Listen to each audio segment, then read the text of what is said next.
So today we're going to be looking at interest rates for the rest of the year, and I got my lender, Tom Kirkmeyer with Fulcrum Home Loans here to answer a few of the questions for us. First and foremost, Tom, it looks like Jerome Powell got up on stage and he gave us what seems to be some pretty good news for interest rates for the rest of the year. But then again, at the end of the year, they said they're going to be cutting interest rates 6 times. We're almost through February and we haven't had any interest rate cuts. So I'd love to kind of get your opinion on what we're going to be anticipating to see for interest rates for the rest of the year, and if there's any bad news to what Jerome's kind of announced in regards to inflation and his projection for interest rates. Great questions. So Jerome got up there and they talked about doing 6 rate cuts for the Fed funds rate this year, and that put a lot of excitement in our market, which was starting to drive down interest rates. Until the data comes out, we don't know when that's going to be. So the data that came out in late January pushed their target back a little bit. So those rate cuts that we were hoping for in March, pretty much not going to happen, and we're now looking forward to seeing if that does happen in May, June. And if that does happen, we do think that's going to be the start of seeing rates trending down, setting things up for lower rates going into the election season, a possible refi boom coming into 2025. So then do we speculate that the reason that rates didn't drop in March like they anticipated was because inflation was still too high? Or is this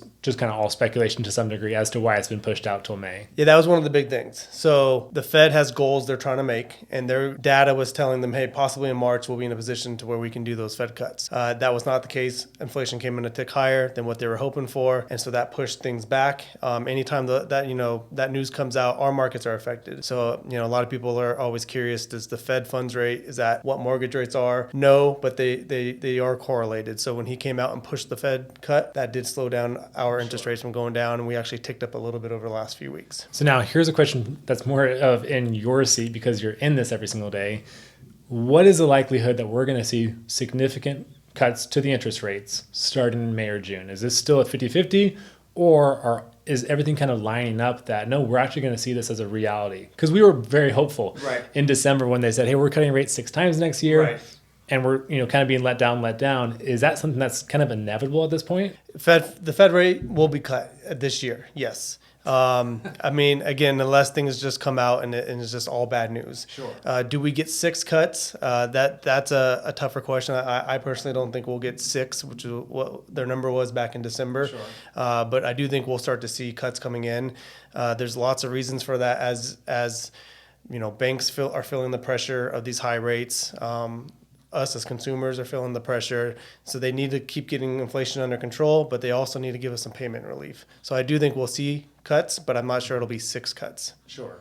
Now, on to that as well. Are we going to be getting back to our pre-pandemic 3%, 2.75? What are our anticipations for the cuts? Are we going to be dropping into the low 5s, maybe even seeing interest rates that start with a 4 on them? Or is that a little too hopeful? As far as mortgage rates? Yeah.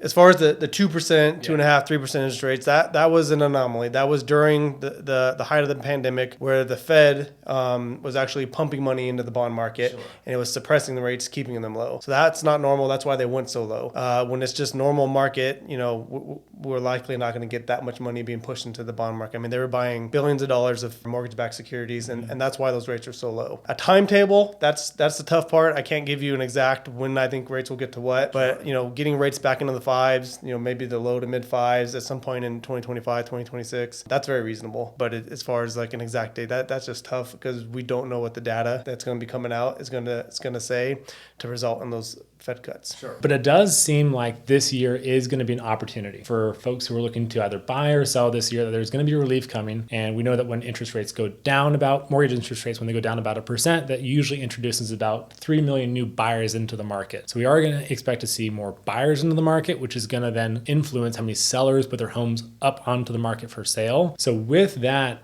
and you being in the trenches on the lending side of it, do you have any speculation as to when would be a good time this year if somebody wants to buy or sell? Should they wait closer to when interest rates go down so they have that guarantee? Or is there any sort of a downside to getting into it as rates start to cut, maybe just before that?